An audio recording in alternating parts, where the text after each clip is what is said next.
MCU যখন তার new সাগাতে এগোচ্ছে তখন সবচেয়ে বড় প্রশ্নগুলোর একটা ছিল কবে ফিরবে মার্ভেলের ফার্স্ট ফ্যামিলি। ফাইনালি সেই লং ওয়েট শেষ হচ্ছে, কারণ 2025-এ পর্দায় আসছে দ্য ফ্যান্টাস্টিক ফোর। আগের দুটো অ্যাটেম্প্ট, বিশেষ করে 2015 সালের ডিজাস্টারের পর এবার খোদ মার্ভেল স্টুডিওজের আন্ডারে তাদের এই হোম কামিং হচ্ছে, যা নিয়ে ফ্যান্সদের মধ্যে একটা স্কাই হাই এক্সপেকটেশন তৈরি হয়েছে। এটা জাস্ট আরেকটা সুপার হিরো সিনেমার অ্যানাউন্সমেন্ট নয়, এটা একটা প্রমিস কমিক্সের অন্যতম আইকনিক ক্যারেক্টারদের তাদের প্রাপ্য রেসপেক্ট ফিরিয়ে দেওয়ার এবং এমসিইউর ফিউচারকে এক নতুন ডাইরেকশন দেওয়ার। সো লেটস ডিপ ডাইভ, কেন এই সিনেমাটা এতটা ইম্পর্টেন্ট আর কী কারণে এটা একটা নিউ এরার স্টার্ট হতে পারে। I herald his beginning. I herald your end. ওকে, তাহলে তোমাকে ব্যাপারটা আরও ডিটেইলে ভেতর থেকে বোঝাচ্ছি যে কেন 2025-এর দ্য ফ্যান্টাস্টিক ফোর নিয়ে সবার এত হাইপ আর কেন এটা মার্ভেলের জন্য একটা পোটেনশিয়াল গেম চেঞ্জার হতে পারে। ফার্স্ট অফ অল, আমাদের পাস্টের লেসনগুলো বুঝতে হবে।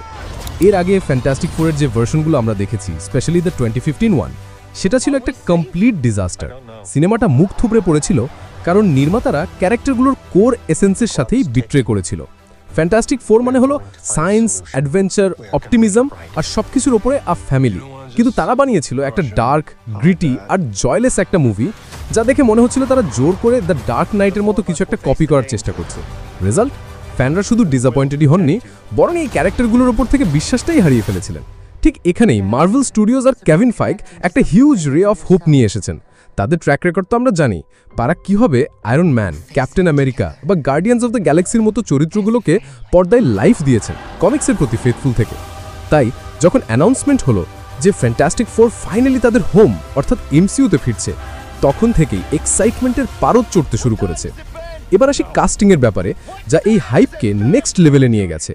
রিড রিচার্ডস বা মিস্টার ফ্যান্টাস্টিকের চরিত্রে পেদ্রো পাস্কাল, তিনি দ্য ম্যান্ডেলোরিয়ান বা দ্য লাস্ট অফ আসে প্রুভ করেছেন কিভাবে একজন ইন্টেলিজেন্ট, রেসপন্সিবল অথচ ইমোশনালি কমপ্লেক্স চরিত্রে অভিনয় করতে হয়, যা রিডের জন্য অ্যাবসোলুটলি পারফেক্ট।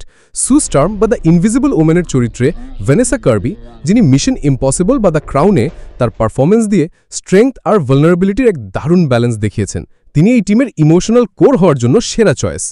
জনি স্টর্ম বা দ্য হিউম্যান টর্চের চরিত্রে স্ট্রেঞ্জার থিংসের সুপারস্টার জোসেফ কুইন, যার মধ্যে সেই ককি, চার্মিং আর কিছুটা অ্যারোগেন্ট ভাইবটা দারুণভাবে স্যুট করবে।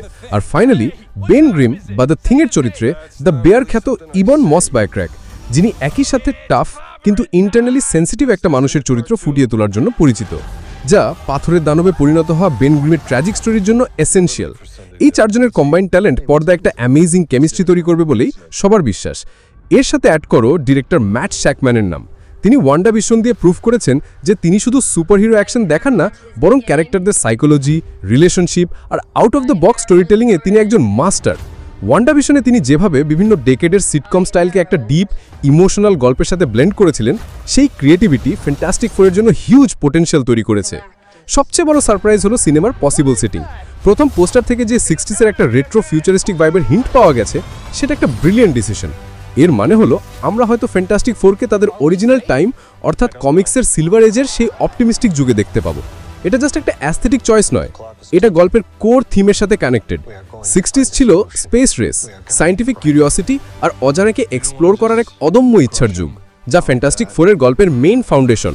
এই সেটিং নির্মাতাদের সুযোগ দেবে অ্যাভেঞ্জার্সদের মতো আর্থ সেভিং স্টোরি থেকে বেরিয়ে ইউনিভার্সের আননোন কর্নার্সে অ্যাডভেঞ্চার, ডিফারেন্ট ডাইমেনশনস এক্সপ্লোর করা আর সায়েন্সের উইয়ার্ড দিকগুলো তুলে ধরার।